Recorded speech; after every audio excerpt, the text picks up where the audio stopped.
የጽናት እናት በፍጹም መሞት የለባትም ብዬ ነው የማስበው ማለት ነው። ከሞተች የእውነት በጣም ነው የሚያስጠላው።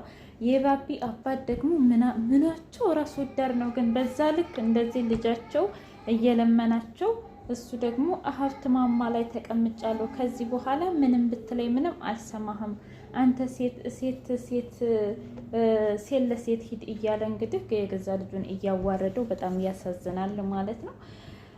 የዚህ ጓደኛ እንግዲህ እኔ እዛ አልሄድም እያለች ነበረ። ከዛም በኋላ እሷ ደግሞ አይ እንደዛ ከሆነ እኔ ብቻዬን እሄዳለሁ ስትላት ያው ወይ ለፖሊስ ወይም ደግሞ ለሆነ ወንድ መደወል አለብን እንኳ እያለቻት ምንም አልሰማችም ማለት ነው።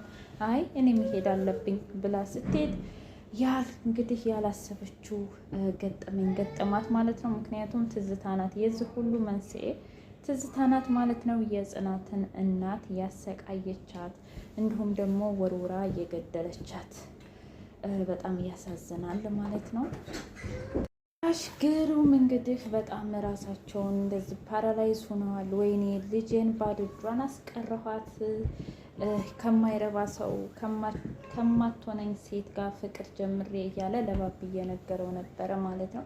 ከዛ ባቢ ደግሞ እስኪ ንገረኝ ጋሽ ግሩም ምን ሆነው ነው እንደዚህ የሆኑት? ሲቀጥል ደግሞ ማለት የትዝታ የጽናት እናት አይ የጽናት እናትማ አርፋለች። ነገር ግን ባዶ ስሆን ምንም በሌለኝ ሰዓት የራቀችን ሴት ሀብታም ስሆን ገንዘብ ሳገኝ ተጠጋችኝ፣ ተጠግታም ሀዘኔን አጽናንታኝ ከዛም በኋላ ግን ጉድ ሰርታኝ ሄደች እያለ እንግዲህ እያወራው ነበረ። ከዛ ባቢ በጣም ልቡ ተሰብሮ አባቱን ሄዶ እባክህ አንዱን እንኳ ቢያንስ አንዱን እንኳ መልስላቸው ሲለው በፍጹም አንተ ቆይ ከሷ ፍቅር ስለያዘህ ነው እንዳይደል እያለ የገዛ ልጁን ሳይቀር እያዋረደው ይገኛል። ገና ዛሬ ፍቅሬ ታሪክ ሰራ ማለት ነው። እንዲህ ነው አንዳንዴ እንግዲህ የማይሆኑንን ሰዎች ከህይወታችን ማስወጣት ግድ ነው ማለት ነው፣ መደለት እና እህቴን ለምን እንደዚህ አደረግሻት? ለምን እህቴን እንደዚህ ለምን እያለ እንግዲህ የፍቅሬ እህት ነች ማለት ነው የጽናት እናት። በጣም ከባድ ነው እውነት ለመናገር። ጽናትዬ እንግዲህ እማዬ እያለች በጣም አለቀሰች።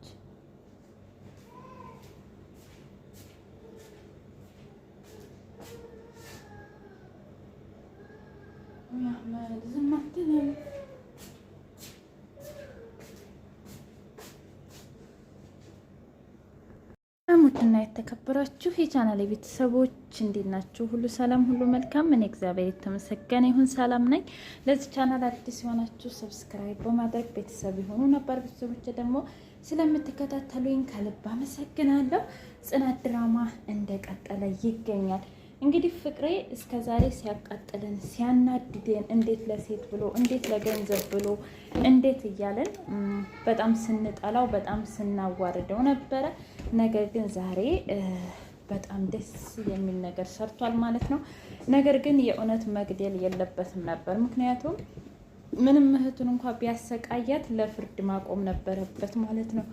እስር ቤት ገብታ መሟቀቅ ነበረባት። እድሜ ልክ እስራት መፈረድ ነበረበት እንጂ በዚህ ልክ ደሙን እጁን በደም ማጨማለቅ የለበትም ነበረ ማለት ነው።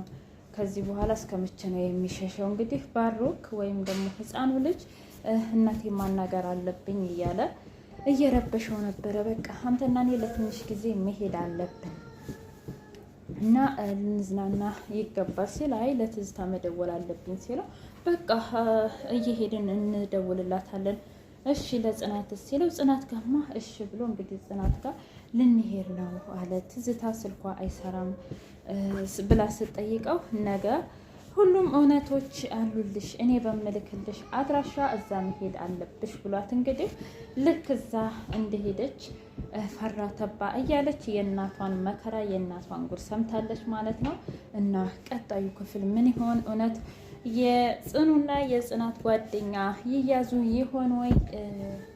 ያው እንግዲህ እንደሚታወቀው ትዝታ ሞታለች እና ወንጀሉን ማን ነው የሚቀበለው? ምክንያቱም ቦታው ውስጥ ስለነበሩ እና ደግሞ ሽጉጡን የጽናት ጓደኛ በእጇ ነካክተዋለች ማለት ነው።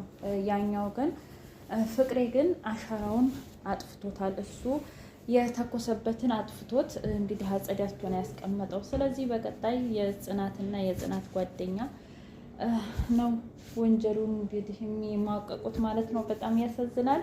የጽናት አባት እንግዲህ ሂደው የባቢን አባት እባክህ መልስልኝ፣ እኔ ልግዛህ፣ በቃ በፈለግከው ከፈለግከውም በላይ ልግዛህ። ይህን ድርጅት ያቋቋምኩት መከራዬን አይቼ ተሰቃይቼ ነው ቢለው እንኳ ያኛው በፍጹም አላደርገውም፣ የቱንም ያህል ገንዘብ ብትሰጠኝ በፍጹም አልመልስልህም በማለት እንዲሁም በጥጋብ ጭራሽም አላናግረው ብሎ ሁላ ስልኩን እየነካካ ነበረ ማለት ነው። የእውነት እዘት ድረስ ነው እንግዲህ የክፋት ጥግ የባቢ አባት ማለት ነው። ባቢ እንግዲህ ከጽናት ፍቅር ይዞታል። ነገር ግን ደግሞ ይህን እውነታ እስከ መቼ ነው የሚደብቀው? እሷ ደግሞ ምን ሆነህ ነው እያለች ጽናትዬ ደግሞ ፍቅር እያሰኛት ነው ማለት ነው። ከዛም በኋላ ምንም አልሆንኩም አለ አይደል ዝም ብሎ ነገር ነው እያለ አይ ዘና በል በቃ። ከዛም በኋላ ለጽናት ተደወለላትና እኔ ነኝ የገዛሁት ድርጅቱን፣ በቃ ከዚህ በኋላ እኚህን ሰራተኞችሽን መተሽ ስነ ስርዓት ማስያዝ አለብሽ፣ ከዚህ በኋላ እኔ በምላችሁ ህግ ነው መመራት የለባቸው ብሎ እንግዲህ ጽናት ላይ እንዲሁም በቃ የሆነ ያልተገባ ነገር ነገራት ማለት ነው። ከዛም በኋላ በቃ ከዚህ በኋላ ህይወታችን አከተመ፣ ነገር ግን አባቴ ብቻ ደህና ይሆንልኝ እንጂ ምንም ችግር የለውም እያለች ጽናትዬ ስለ አባቷ ጤንነት ስለ አባቷ ደህንነት ነው እንጂ ስለ ገንዘቡ ምንም ውስጧ ላይ ምንም የቀረ ነገር የለም ማለት ነው።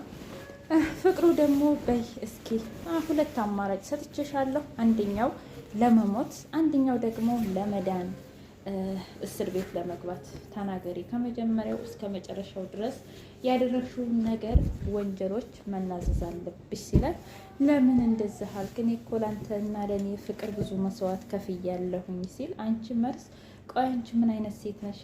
እኔ አንቺን በፍጹም ፈልጌሽ አላውቅም ታውቂያለሽ። አሁን ተናገሪ ነው የምልሽ። እስከ መቼ ነው እንዳንቺ አይነት ሰዎች የሰውን ህይወት እያበላሹ የሚኖሩት? ስለዚህ አንቺ ስለማትገቢ እያንዳንዱ መናዘዝ አለብሽ ብሎ እንግዲህ በስልክ እያስፈራራት እየቀዳት ህይወቷን እስከ መጨረሻው አሰናብቷታል ማለት ነው። ትዝታ ይገባታል። መጥፎ ሰዎች እውነት በቁምም ሆነ በዛኛው ዓለምም የግድ ዋጋቸውን ማግኘት አለባቸው ማለት ነው። እስከ መቼ ድረስ ነው ንጹሐን እየተጎዱ ያሉት? እና የጽኒን አባት እንግዲህ እንደምንም ብላ ድሮ ሳይኖረው ምንም አልፈለገችውም ነበር። ሲኖረው ግን እና የጽኒን እናት ገላ ልጇን የወደደች እንዲሁም ደግሞ ባሏን ወዳጅ ሴት መስላ ልቡን ቅልጥ ካደረገችው በኋላ ህይወቱን ምስቅልቅል ያደረገችው፣ ነገር ግን ወንድሟ ደርሶ ደግሞ ህይወቷን ሁሉ አሳቷታል ማለት ነው። ይህ ራሱ የእውነት ደስ የሚል ነገር ነው። ግን ፍቅሬ ከዚህ በኋላ እስከ መቼ ነው የሚሸሸው እውነቱን? ባቢስ ደግሞ እስከ መቼ ድረስ ነው እውነቱን ደብቆ በዚህ በውሸት የሚቀጥለው? ምክንያቱም እንግዲህ እንደምንም ለፍተው ጥረው ግረው ንብረታቸውን የተባለውን እንግዲህ የባቢ አባት ነው የወሰደው። ስለዚህ በክብር ሂዶ መልስልኝ፣ የፈለግከውን ያህል ገንዘብ ልስጥህ እንኳ ቢለው አይ እኔ በፍጹም አላደርገውም ብሎ የተገላመጠ ሰውዬ ነው ማለት ነው። በክብር እንኳ አልተናገረም። እና ለባቢም ሲለው እባክህ ሴት ልጅ ከዚህ በኋላ እንዳትሳሳት፣ እንደኔ ስታፈቅር ምንም ሳይኖርህ በድህነት የወደደች ሴት እስከ ዘላለሙ ትጠብቅሃለች፣ አብራህ ትኖራለች። ካልሆነች ግን በሀብት ጊዜ ከመጣች ግን ሀብት ሲያልቅ ሀብትህን እንትን ሲል ወይም ሀብትህን ብላ ልትመጣ ትችላለች፣ ወይም ሀብትህ ሲያልቅ ትሄዳለች እያለ እያወራው ነበር ማለት የጽናት እናት። አይ የጽናት እናት እዚህ ውስጥ አልገባችበትም። አይ ጭራሽ ግን ይችኛይቱ ናት እንጂ የጽናት እናት ስሞት አጽናንታኝ መልካም ቃላቶቹን ተጠቅማ ህይወቴ ውስጥ ተገባች በኋላ ህይወቴን ያበላሸችው ህይወቴን የቁም ስቃይ እያደረገችው እያለ ለባቢ ምክር እየሰጠው ነበር። ከዛም በኋላ ባቢ ደሙ ፍልት ብሏል።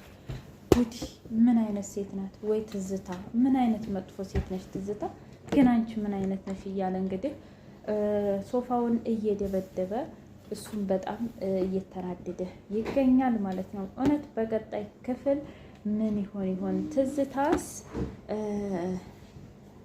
ትዝታን እንደገደለው ማን ይሆን? ትዝታስ ገዳይ ማን ይሆን ተብሎ ማን ይታሰር ይሆን? የፂ ጓደኛ ወይስ አሊያ ደግሞ የፂ እናትስ ደግሞ ምን ትሆን ይሆን? እኔ እንደሚመስለኝ ግትር ስላሉ ያው የሞተች አይመስለኝም።